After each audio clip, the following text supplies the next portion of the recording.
anotaciones sobre el tema de la poesía, sobre todo alrededor de la primer charla que tuvimos hoy sobre el tema de Gómez Hatti. La poesía como género literario, como expresión artística, es la mayor conexión del ser humano con su propia sensibilidad. No en vano Schopenhauer la ubica como la más elaborada de las expresiones artísticas, no necesariamente como la paz y la serenidad de la vida, sino también como el reflejo de la lucha permanente del hombre dentro de sí. Darío Jaramillo, un poeta antioqueño, lo representa en un poema que titula Poema de Amor. Abro comillas: ese otro que también me habita, acaso propietario, invasor quizá o exiliado en este cuerpo ajeno de ambos, ese otro a quien temo e ignoro, felino o ángel, ese otro que está solo siempre que estoy solo, ave o demonio, esa sombra de piedra que ha crecido en mi adentro y en mi afuera, eco o palabra, esa voz que responde cuando me preguntan algo, el dueño de mi embrollo, el pesimista y el melancólico, el inmotivadamente alegre, ese otro también te ama. El grande Shakespeare lo resalta en sus versos novelados en Hamlet: ser o no ser, esa es la cuestión. ¿Qué debe más dignamente optar el alma noble entre sufrir de la fortuna impía el porfiado rigor o rebelarse contra una mujer contra un mar de desdichas y afrontándolo desaparecer con ellas? La impotencia que Miguel Hernández en la elegía ante la muerte sentía: no perdono a la muerte enamorada, no perdono la vida desatenta, no perdono a la tierra ni a la nada. En mis manos levanto una tormenta de piedras, rayos y hachas estridentes, sedienta de catástrofes y hambrienta. Quiero escarbar la tierra con los dientes, quiero apartar la tierra parte a parte, a dentelladas secas y calientes. La poesía es la expresión más viva posible del vuelo, del libre fuego de las facultades de la razón, como lo pensaba Kant, o de lograr en un verso representar el universo. El esfuerzo mejor logrado por acudir a las palabras y, por qué no, a la magia para representar lo inefable, aquello que pareciera tan sublime que supera la condición humana. Abro comillas: si los límites de mi mundo son los límites de mi lenguaje, cierro comillas, la poesía representa la posibilidad de un mundo infinito, de una razón sin límites, de la lucha del hombre por encontrar en las palabras, en esos suaves ruidos, la comprensión de un mundo que lo supera. No en vano Cavafis representa lo más cotidiano en el viaje de regreso de Ulises al encontrar todas las Ítacas posibles en la vida misma. Abro comillas: Ítaca te brindó tan hermoso viaje, sin ella no habrías aprendido el camino, pero no tiene ya nada que darte. Aunque la halles pobre, Ítaca no te ha engañado. Así, sabio como te has vuelto, con tanta experiencia, entenderás ya qué significan las Ítacas. Cierro comillas. El logro de la poesía radica quizá en el poder misterioso que tiene de recorrer la vida en una canción a la vida profunda. 28 versos en los que finalmente ya nadie nos puede detener, como lo decía Barba Jacob. Estanislao Zuleta, en el ensayo que realiza sobre el juicio estético en Kant, se pregunta qué hay en obras como El Quijote, Ulises o la Odisea, que cualquier lector puede encontrar en ellas el asombro de una obra majestuosa. Así lo define, abre comillas: lo que se ha logrado en esa maravillosa obra es expresar desde un momento histórico y en una forma históricamente condicionada un drama universal, cierro comillas. Más adelante define que lo característico de la obra está en la inmensidad de su apertura. La palabra, que no crea el mundo, logra en la expresión poética la representación expresada de la forma más sublime en la vida misma. Le otorga a lo cotidiano, a lo que parece común, un valor que solo es posible en la locura, muchas veces incomprendida del poeta, que desenmascara la realidad de tal forma que la convierte en una experiencia que Schelling llamaría mística. Solamente una excepción podría haber llevado a Baudelaire a encontrar en un cadáver una nueva concepción de la belleza. Abro comillas: recuerda lo que vimos, alma mía, esa mañana de verano tan dulce, a la vuelta de un sendero, una carroña infame en un lecho sembrado de guijarros. Con las piernas al aire, Como una mujer lúbrica, ardiente y sudando los venenos, abría de un modo negligente y cínico su vientre lleno de exhalaciones. El sol brillaba sobre esta podredumbre como para coserla en su punto y devolver 100 por 1 a la gran naturaleza todo lo que en su momento había unido. El cielo miraba el espléndido esqueleto como flor que se abre. Tan fuerte era el hedor que tú, en la hierba, casi desmayabas. Zumbaban las moscas sobre este vientre pútrido del cual salían negros batallones, de larvas que emanaban como un líquido espeso por aquellos vivientes andrajos. Todo aquello descendía y subía como una ola o se lanzaba chispeante. Se hubiera dicho que el cuerpo, hinchado por un aliento vago, vivía y se multiplicaba. En ese mundo producía una música extraña, como el agua que corre el viento o el grano que un ahechador con movimiento rítmico agita y voltea con su criba. Las formas se borraban y no eran más que un sueño, un esbozo tardo en aparecer en la tela olvidada y que el artista acababa solo de memoria. Detrás de las rocas, una perra inquieta nos miraba con ojos enfadados, espiando el momento de recuperar en el esqueleto el trozo que había soltado. Y sin embargo, tú serás igual que esta basura, que esta horrible infección, estrella de mis ojos, sol de mi naturaleza, tú, mi ángel y mi pasión. Si tal tú serás, oh reina de las gracias, después de los últimos sacramentos, cuando vayas bajo la hierba y las fértiles florescencias a enmohecer entre las osamentas, entonces, oh belleza mía, di a los gusanos que te comerán a besos, que he guardado la forma y la esencia divina de mis amores descompuestos. Cierro comillas. La razón por todas las formas posibles de la intuición, de la contingencia, de la sensibilidad, de la emoción, del absoluto, es posible una creación humana que se confunde entre el genio y la locura. Desde ahí, en la vivencia de un mundo que pesa, que duele, que margina, que oprime, surge la magia de un hombre como Gómez Hattin, que toreando los carros que atraviesan las autopistas de Montería, bordeando el río Sinú, daba vida como por analogía a las locuras del Quijote combatiendo los molinos en defensa de Dulcinea. La poesía termina por embriagar de tal forma al poeta que cobra vida propia en él, se va adentro.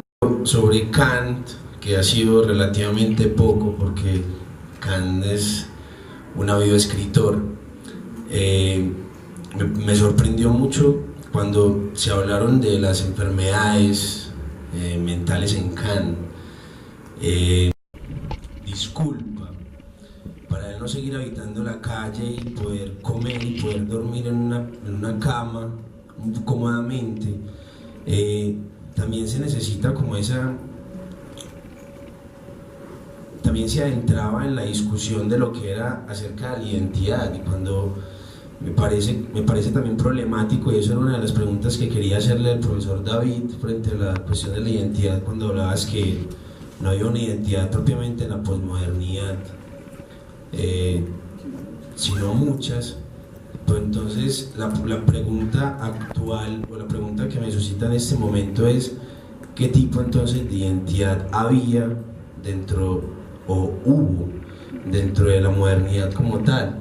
Porque si bien a muchos se nos ocurre que la modernidad se fundamentó bajo unas premisas totalmente racionales, unas premisas lógicas, unas premisas idealistas, por decirlo de alguna manera, en la posmodernidad, siendo ese rezago, como dice Freddy, de la modernidad, se enfrenta también con esa desvaloración de esas verdades que quizá no fueron como suficientes para trazar un tipo de identidad propiamente. Entonces se encuentra uno con personajes contemporáneos y también nacionales como Raúl Gómez Hattin, que fue uno de esos poetas que quizás remarcó mucho y por lo mismo también es olvidado dentro de la literatura colombiana, porque si bien él no tenía una identidad, también tenía ese compendio de identidades que se los arrojó propiamente la posmodernidad. Si mal no recuerdo, Hattin, antes de ser poeta, hacía teatro, y él nunca lo inmiscuye dentro de su obra. Pero si uno se va también a la filosofía de Kant, uno ve que dentro de la filosofía de Kant sí hay mucho de la vida de Kant dentro de las obras mismas, hasta de las obras racionales. Por ejemplo, la crítica de la razón pura. Si uno se va a la crítica de la razón pura o a la crítica de la razón práctica, uno se encuentra con un Kant totalmente, no sé, bueno, en el caso de la crítica de la razón práctica, contra la tradición filosófica, cuando habla de que las ideas parecen delirantes en sí mismas porque buscan como trazar un sentido en un sinsentido propio, como en una ausencia, que es lo que nosotros necesariamente siempre nombramos. Entonces eso es... No, y ya eso es lo que quería... Claro. La inclusión que nosotros tenemos, donde ese punto central no desaparece, sino que se replica. Entonces ya consideramos que es nuestro punto de la historia el único válido para el resto. Miren, estamos en una sociedad, y entonces decíamos, identidad de identidades tan difícil de entender que ni siquiera podemos definir qué es familia. Corchen ustedes a un filósofo y pregúntele qué es el arte. Ya.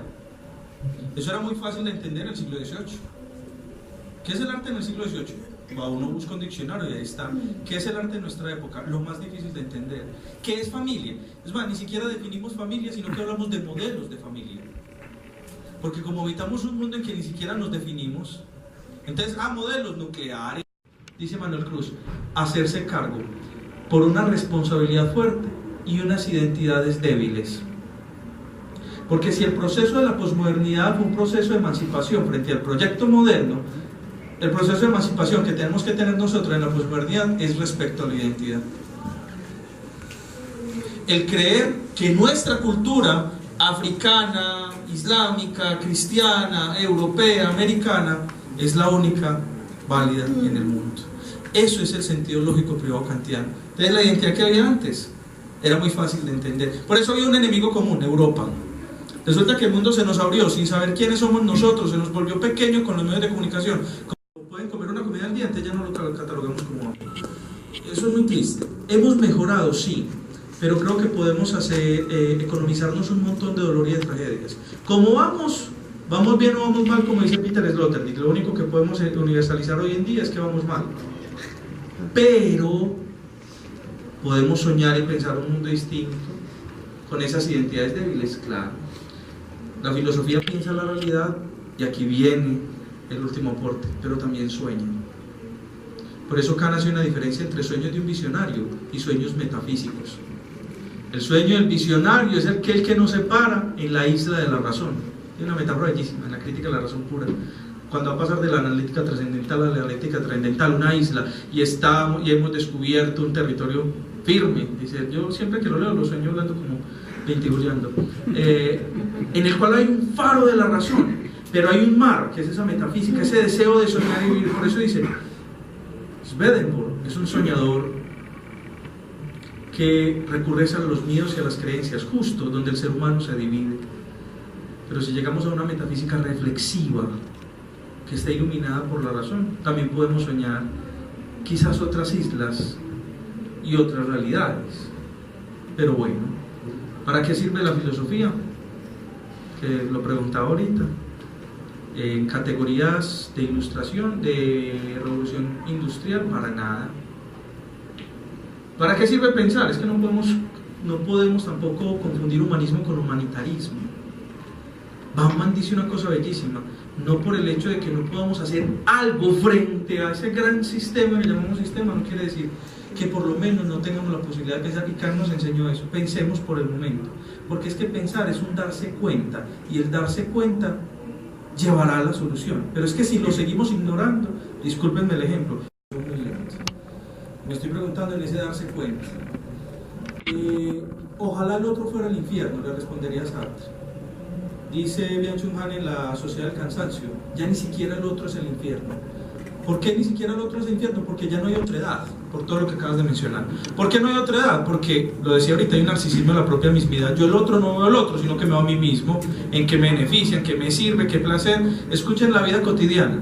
Cuando terminan con un novio o novia, es que ella no mentía bien. O sea, hay una condición de uso, ¿cierto?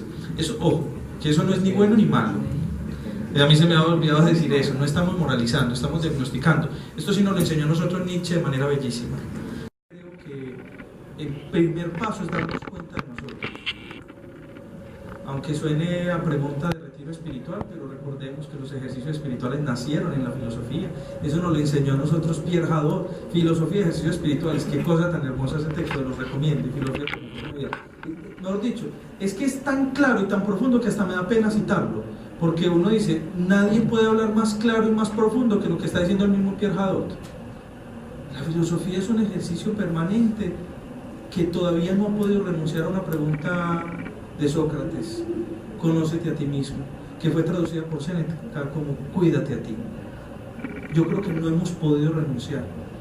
Para yo poder mirar al otro tengo que reconocerme, y debo reconocerme más allá de un objeto, más allá del consumo. Por eso la pregunta, de hecho, no solamente qué deseos tienen ustedes que no respondan a los deseos del capitalismo, hagamos una pregunta más difícil. Yo les digo, ustedes le llaman materias de relleno. Por ahí hay un profesor que decía que eso rellena el corazón, yo creo que me pego un tiro, eso no rellena el corazón. Es un ejercicio racional, que los conceptos me... Mira, a él se le queda ese libro acá, por mi concepto de honestidad se lo devuelvo no. Así de sencillo, ¿cierto?